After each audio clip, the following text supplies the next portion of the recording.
La leucemia es un tipo de cáncer que afecta principalmente la médula ósea y la sangre, donde existe una producción descontrolada de los leucocitos, también conocidos como glóbulos blancos, siendo el principal cáncer en la edad pediátrica.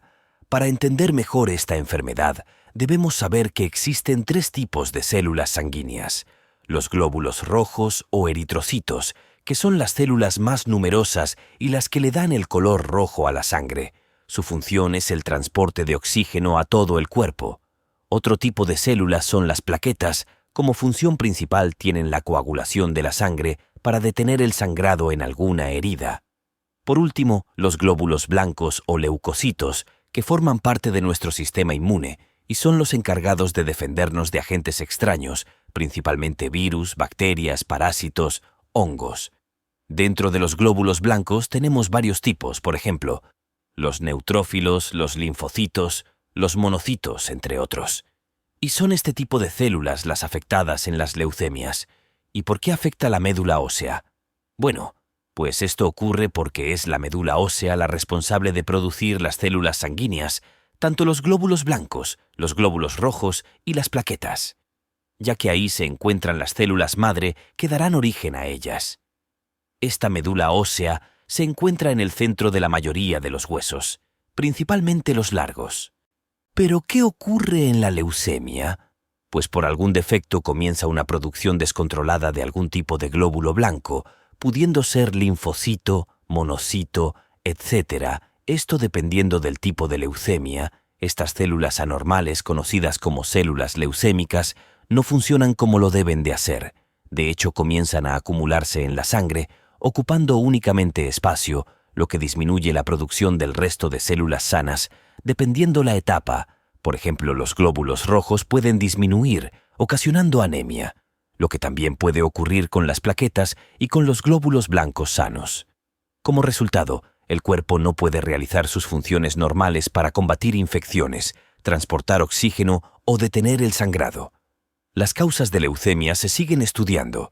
El mecanismo no es completamente conocido, pero se han identificado varios factores de riesgo para el desarrollo de esta. Por ejemplo, es más frecuente en el sexo masculino, en personas con antecedentes familiares de leucemia, también en aquellos con exposición a benceno, químico que podemos encontrar en la gasolina, insecticidas y herbicidas, también en quienes se exponen a radiación, ya sea de forma natural, por ejemplo, debido a la ubicación geográfica, o debido a tratamientos médicos como la radioterapia, síndromes genéticos, como el síndrome de Down y el síndrome de Fanconi, algunas infecciones virales durante la infancia, como el virus de Epstein-Barr o el virus de la inmunodeficiencia humana.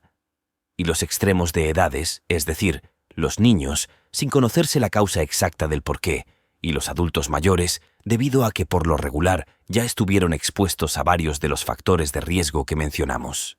Existen diferentes tipos de leucemia dependiendo principalmente su evolución y el tipo de célula afectada, en los cuales no entraremos en detalle por lo complejo. Mencionaremos solo uno como ejemplo, la leucemia linfocítica aguda, que es la más común en niños, en donde el término aguda significa que la leucemia puede progresar rápidamente, mientras que linfocítica significa que afecta a los linfocitos, que como mencionamos anteriormente es un tipo de glóbulo blanco. Los síntomas de la leucemia pueden variar dependiendo del tipo y la etapa de la enfermedad, pero algunos de los más comunes son fatiga y debilidad, secundarios a una posible anemia, sangrado fácil o moretones, secundarios a niveles bajos de plaquetas, infecciones frecuentes por afección en los glóbulos blancos, pérdida de peso sin razón aparente, dolor en los huesos o articulaciones, ganglios linfáticos inflamados y fiebre. El diagnóstico de la leucemia generalmente involucra análisis de sangre y biopsia de médula ósea. Una vez diagnosticada, el tratamiento puede incluir quimioterapia, radioterapia y trasplante de médula ósea. La leucemia es una enfermedad grave, pero con un diagnóstico temprano y un tratamiento adecuado puede existir una curación, principalmente en niños. Es importante estar atento a los síntomas y buscar atención médica si se sospecha de leucemia. Los avances en la investigación médica continúan mejorando los tratamientos y las tasas de supervivencia para aquellos afectados por esta enfermedad.